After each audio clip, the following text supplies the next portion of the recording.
David Thomas, you've been banging on about MLS for the last couple of months. For those agents that don't know what MLS is, why is it important and why will it change UK estate agency? Talk to me.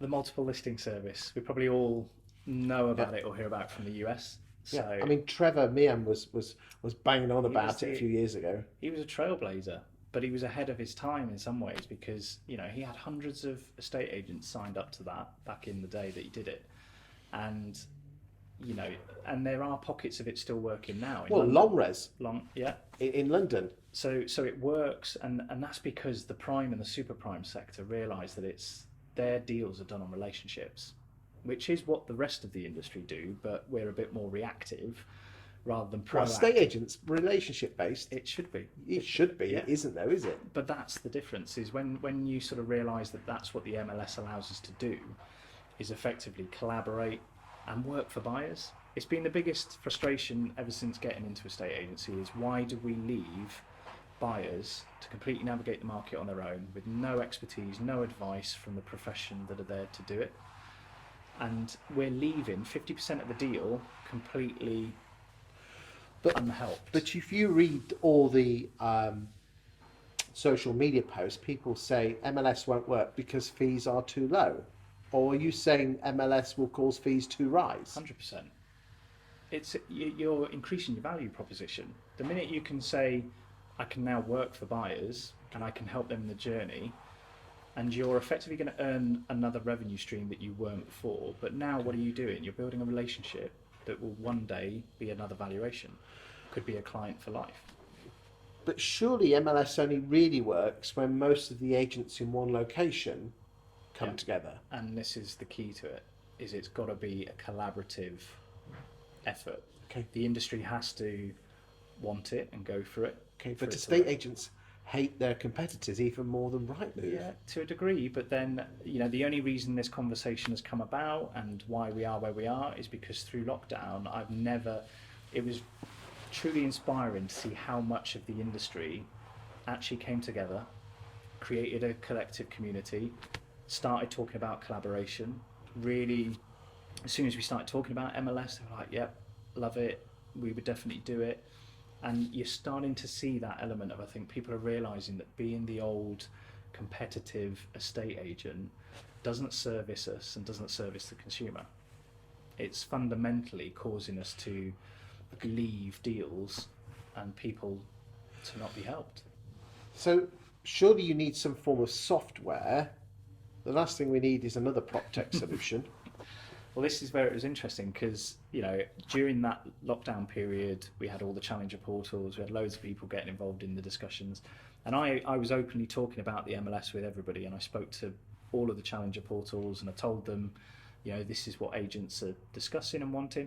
And the one person who it really resonated with and has really gone for it is Adam Piggott at Open Bricks. He's ex-estate agent, really experienced. He totally bought into the idea and knew that it could be done. And what they've done is used the Open Bricks platform to power it. And the advantage of that is it's not commercially owned, it's blockchain. So our data's safe. It can't be commercially exploited like Rightmove where the fees go up and up and up and up. That can't happen. So that was the real synergy I had with Adam, is if we were ever going to do the MLS, it needed to be on a platform that couldn't be commercialised. The data was secure and held and owned by the agents, and the agents control how it grows and what we do next. So basically a property comes onto the market with agent A, and if I'm at agent B and I have a buy for that property, I go in, arrange a viewing, and I get a share of the fee. Is that MLS? Am I missing anything? No, that's the basics of it, yeah. And then there's a lot more that Where's you the can catch? do. There is no catch. This is this crazy thing. The biggest reasons it hasn't happened or hasn't worked before was the competitiveness of estate agency and this fear that you had to be earning the fee, because we've had a race to the bottom in terms of fees. People were constantly saying that we're not earning enough to share it. Yeah, would it interest you that the average fee in 2004 was 1.6%, according to the Property Academy. And every year since, there's been a linear line down to 1%, which was last year. Now, this is interesting. Purple bricks, which everyone blames, came in only in 2014-15. Exactly. Yeah. So the fees were dropping. Isn't it interesting that, I mean, I'm not defending purple bricks, but we all like someone to blame. So how do agents get involved with this then? Is this just another reason to buy open bricks? Are you just a stool pigeon for Adam No, it's Pygott? an additional service that effectively gives us the platform we need to be able to do this. So if we want to be able to do these extra deals and fundamentally work for a portion of the market that we're just not servicing, you know, I really, the amount of buyers that you go on viewings with and they just don't know. They don't know the detail, they don't know what they're looking for. Nobody's holding their hand and guiding them. And these are your future vendors. These are the people that aren't having their hand held at the beginning. And whose job is it to ensure that all the agents in one location come together? Is it the Adam Pygotts of the open bricks of this world, or should all the agents come together and say, let's do fee share? I think it's a mixture. I think everybody should just be talking about it and promoting it. I mean, have you done anything in Nottingham to get all the agents around? Yeah, so I've just been individually speaking to them because I think, you know, you've got to have, it's going to resonate with some agents and not with others, and it's not going to suit online agents. It's just not, because the fees aren't there and it's not in their model. But ultimately, you're after really good, experienced, established agents that know that they want to be able to deliver that service to buyers, and that it's going to not only benefit the consumer but benefit you as a business, that you've got that extra What revenue sort of stream. feedback have you had from agents? I've had nothing but positive. The only thing that comes up is if it's the fee element of, well, I'm not really charging enough, and what it then leads to is a bit more of an in-depth discussion about, well, why are you charging so low for what you deliver?